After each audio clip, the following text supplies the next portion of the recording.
My 29F, BF, 30M, has been dropping hints he doesn't want a future with me.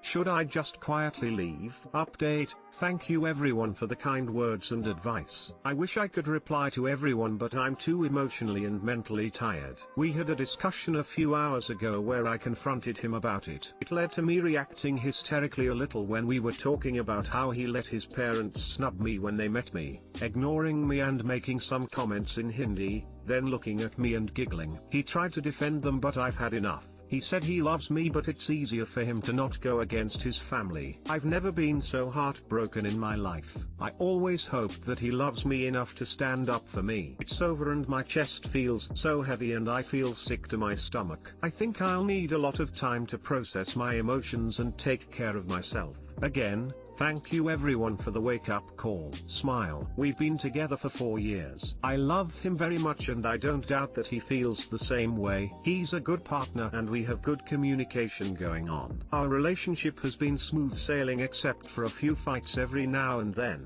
but it always goes well after an open discussion. The thing is, I only met his family twice. He met mine several times and they all like him and treat him like family. But just from those 2 times, I can tell they do not approve of me. I am a foreigner and not of the same religion. He's Indian and Hindu and I'm Thai, Vietnamese and Catholic. There were a few times when he casually mentioned his parents pushing him to marry a nice Indian girl in the same caste. I'd laugh and ask him if he wants that and he'd say I don't know. When we're also chatting about what are we going to do, hypothetically, in the future, he gets quiet and doesn't engage in the conversation. The biggest hint was dropped last week when he joked about wanting to take the girl his parents will choose for him to some game show to see if he likes her or not. I'm hurt, but I feel so embarrassed and naive. I pictured myself having a future with him, but I think it's clear he wants me out of it. I'm embarrassed to bring it up and I don't know if I should just end our relationship now. I feel like I'm wasting my time. Too long didn't read.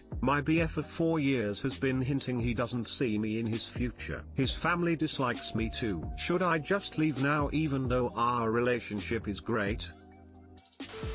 You are saying your relationship is great, but it doesn't sound great at all. I think you need to ask him straight if he wants a future with you. If his response is again I don't know, then you have your answer.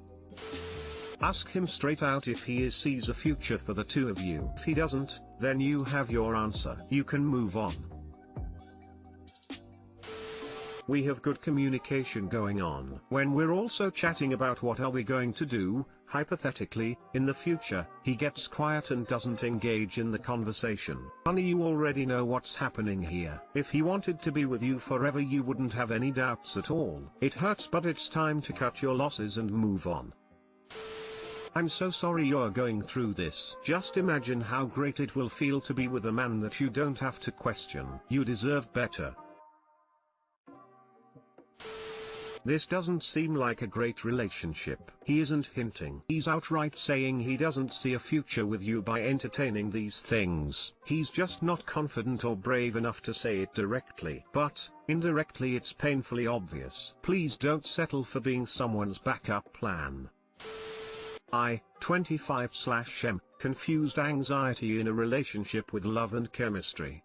How do I get excited for stable relationships? 25/M, have only been in one serious relationship that lasted 5 months, but had a few failed attempts at a relationship since I was 18. I just realized that throughout all my relationships/attempts at a relationship, I confused my anxiety for chemistry/love. What I mean by that chest-tight feeling that I get while thinking, does she like me? Or what can I do to spend more time with her? There would be tons of highs and lows during the courtship, and with my last relationship, there was nothing but highs and lows throughout the relationship. In my last relationship, I would constantly think about why I was even in the relationship if I wasn't satisfied with the relationship, but then she would show some effort, and my anxiety and stressed out feelings would disappear. This cycle would repeat itself. I realized that this constant hot and cold behavior is what would get me hooked emotionally with a person, and, ultimately, this would get me hurt in the end. The flip side is there were plenty of girls who would show a lot of interest in me, but I wouldn't be interested. Back then I thought it was because there was no chemistry, and I thought they were being too clingy. Looking back on it, it wasn't because there was no chemistry, they were just too available for me to get a spark. It's been 6 months since I broke up with my ex of 5 months, technically my first love, and it still hurts like a motherfucker seeing her with her new boyfriend. Though I have to remind myself that she's probably treating him the exact same way as she treated me, and the love that I felt wasn't love, but constant anxiety about the relationship. So I'm seeing a new girl now, let's call her Sarah, who showed a lot of interest in me and even asked me out on a date. We've gone on a few dates, and honestly I had a good time with her on all of them. But I don't feel that spark. I don't feel my chest caving in as I constantly worry/think about whether she liked me or not. I don't feel stressed out/excited when she texts me like my ex did when we first started dating. When my ex and I started dating, she warned me that this might not last and that she has a horrible track record with relationships, which kept me on my toes and stressed me out. The thing is, I don't want to feel that way anymore. I don't think it's healthy. I want to make this new relationship work with Sarah, but I can't get over the feeling that it needs to be wild and chaotic for me to feel that spark. How do I move past these thoughts and get into a stable relationship? Last note, I've been going to therapy since January of this year, which has been very helpful. My therapist told me my ex was neglectful and verbally abusive. Too long didn't read. I have been in relationships where I would confuse my anxiety about the relationship with love and chemistry. So now when I don't feel that in a relationship, I brush it off as I don't have chemistry with a person. I don't think this is healthy. How do I move past these feelings so that I can pursue a more stable relationship?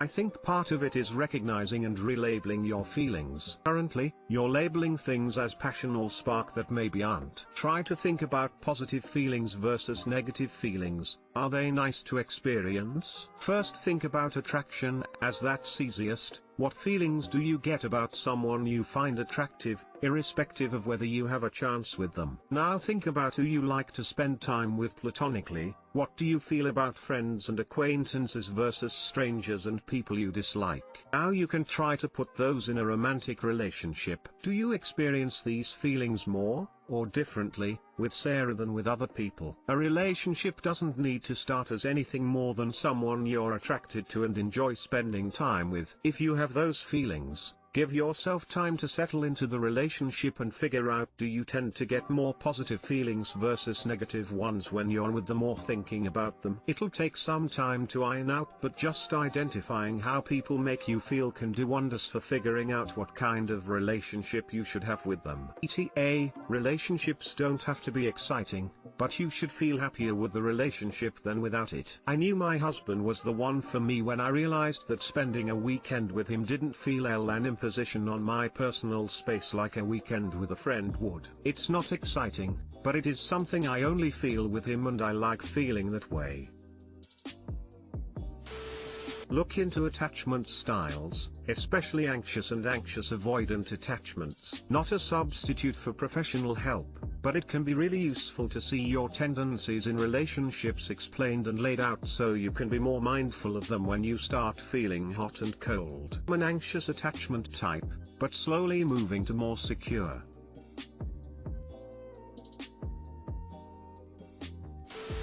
You know how some days just suck, and you have a really long day and everything sucks and all you want to do is go home and crawl into bed and sleep. And then when you finally get into bed everything is better and you just relax. For me, a stable and loving relationship gives me that same feeling as when you can finally crawl into bed at the end of a sucky day. Being with someone I love means I get the security and relaxation to finally let all the bullshit of the day go and just exist in a happy and safe mindset with them. We create our own bubble of happiness and security. Of course sometimes we're stressed etc. And that's normal, but we're always less stressed when we're together. The spark that you're describing really does sound like anxiety. For me, what I recognize as a spark in my relationship is when I find myself thinking about the person, wanting to spend time with them, not in an anxious way, but in a wow, this person is so great, I want to see them again way. Sexual spark is when I find myself thinking about them sexually, or wondering what they'd like, or when I just want to touch them all the time, affectionate touching. Not only sexual touching. It's okay if the sexual spark is not there all the time, but I think the wanting to spend time together spark should be fairly consistent. I absolutely love how you described what a stable and loving relationship is for you. That is exactly how I feel in my current relationship. I loved reading that because it just reminded me of my growth in relationships, so thank you. Where do you think your need to confuse drama with happiness came from? How do your parents get on? It was basically a loveless marriage. I've never seen my mom ever be coupley with my dad. My dad worked most of the time, so I never saw him. My mom would also be super hot and cold with me. She could go from being a very sweet and loving person to yelling and hitting me in another. I had an extremely turbulent relationship with my mom, and I rarely felt loved by her. My family tells me I'm extremely emotionally unavailable to them, which is true. I wish I could fix that, but it's too painful.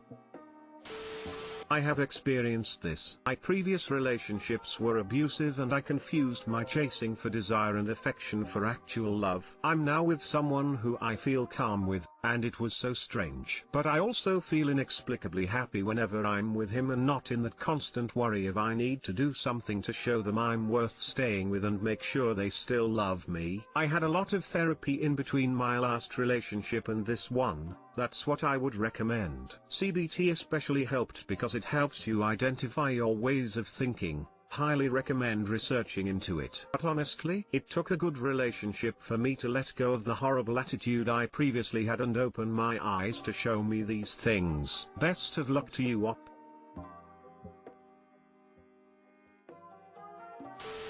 My 23F boyfriend, 25M, whom I live with, is always on Reddit. Update: we've set app limits via his iPhone settings and he is on Reddit much less. He no longer gets flustered from constant Reddit news articles and doesn't spend so much time on his phone, though he does still like to watch informative videos on YouTube. He is sleeping earlier since he's not on his phone so often and we are more productive during the day. A downside: I'd like to notice that he gets restless and bored at times and has less ways to de-stress, but we are working on filling our free days with exercise and activities. Overall, this solution seems to be holding up pretty well for us. Thank you for your suggestions. My boyfriend is always on Reddit. He gets extremely stationary at times, even when we need to run errands and when he needs to go to work remotely. Things take 2x as long because he's on his phone so much. We gotta go somewhere in 10 minutes. Make that 20 because he'll spend the whole 10 minutes looking through some obscure subreddits and linked articles before getting ready. He needs to get out of bed to start his work day. He's busy getting flustered at the latest Reddit news reports. We've tried uninstalling the Reddit app months ago, but he makes his way to the browser Reddit. I think he knows it's a problem, but it's not so much of a pressing problem that he feels the need to cut down on the hours he spends on it. How do I get him to see that he might have a problem with being on his phone so much? Too long didn't read. Boyfriend is always on his phone and it's interfering with daily tasks. Are there any stresses in his life that make him easily distracted? I've noticed my husband gravitates to playing video games or browsing Reddit more when he's stressed with work. He's typically very good at regulating how much time he spends in front of a screen and puts in the effort to spending quality time with me, doing his chores, etc. But if he has a particularly stressful day at work, then he needs that time to turn off and distract himself. You may need to refocus how you approach the problem. His actions are causing you to be late, cutting into quality time with you, etc. This thing is low-key happening with me also. I think a solution could be have at least 1 hour every day, where you'll only work on errands or things that are being procrastinated. And that 1 hour would be at a fixed time every day, with one possible holiday per week. Maybe that could help you too. I have not tried it, however.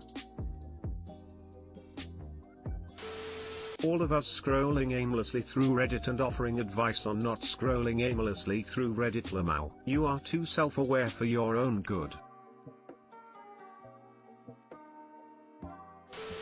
One way is to talk about actual issue you have, instead of about cause for issue. I have to wait for you and we are late again, or while you are reading, I am waiting here sort of thing. Also, I found my usage of Reddit goes up when I am getting socially isolated due to working alone too much. Also, I found my usage of Reddit goes up when I am getting socially isolated due to working alone too much. Not to mention there's a fucking pandemic still happening and everyone is working from home.